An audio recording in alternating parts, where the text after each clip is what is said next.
Alright guys, welcome to the first ever DeathStryke Media's Star Wars canon book review.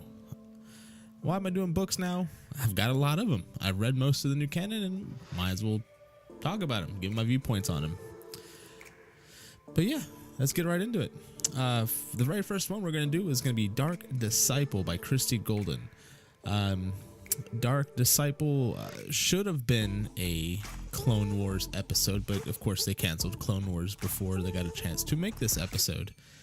And the whole story takes place around a Jedi named Quinlan Vos. Now we get to see Quinlan Vos early in episode 1. He's a background character. He didn't really have a name. And he had the yellow band around the eyes. You can kind of see him a little bit. Anyway, they developed this. He does come up in the Clone Wars with helping Obi-Wan and Anakin chase down. I think it was Asajj Ventress. Anyway, so the whole premise of this book is to end the Clone Wars by killing Dooku. The Jedi Order thinks it's the best solution is to take the head of the snake off and end the war against the Separatists. Now, how do you do that? Well, you have to have a Jedi, because you're the Jedi Order, infiltrate the Sith or evil sort of thing that you would say Dooku is. He's a Sith Lord, I suppose. Even though he's Count Dooku, Lord Tyrannus, whatever. Anyway, so how do you do this? You find someone who's very adapted, or very enabled to, hide his identity and get into the mindset of working in the underground. So, who better than Quinlan Vos? Quinlan Vos is known to be a bit of a rebel and a bit of a non-conformant Jedi. He doesn't like to wear the robes or anything like that. So he's like, "Hey, Quinlan, we need you to, spy and assassinate Dooku." And Quinlan Vos is like, "Oh, it's not really the Jedi way. You got other things to do, whatever." But he eventually goes and does it.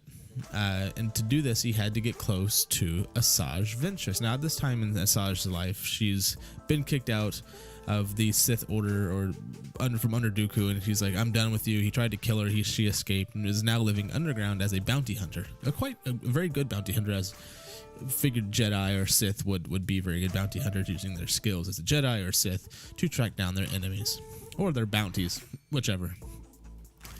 Quinlan Vos and Asajj hook up very reluctantly. Of course, Asajj knows exactly who this guy is. He's like, "Oh, of course you're a Jedi. I knew that from the beginning."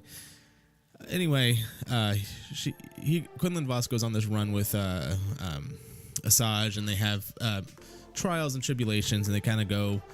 He gets really involved. Quinlan Vos gets really involved with Asajj Ventress in this book, to the point of falling in love with her, which is very interesting for a Jedi. You're not supposed to fall in love. Attachment is forbidden, all that stuff. But in order to prove that he could take on a Sith, he had to have the mindset of a Sith. So Asajj put him to these trials that kind of she had to go through to prepare her mind or overall being to be absorbed into this Sith. So Quinlan Vos had a lot of his, Jedi foundation shaken and stirred by all this, and he actually almost pretty much does go to the dark side very briefly in this book, which is really interesting because you get to see the turn of a Jedi that isn't Anakin to the dark side. We've seen this before with at least in Yoda's vision in the Clone Wars with Sifo Dyas.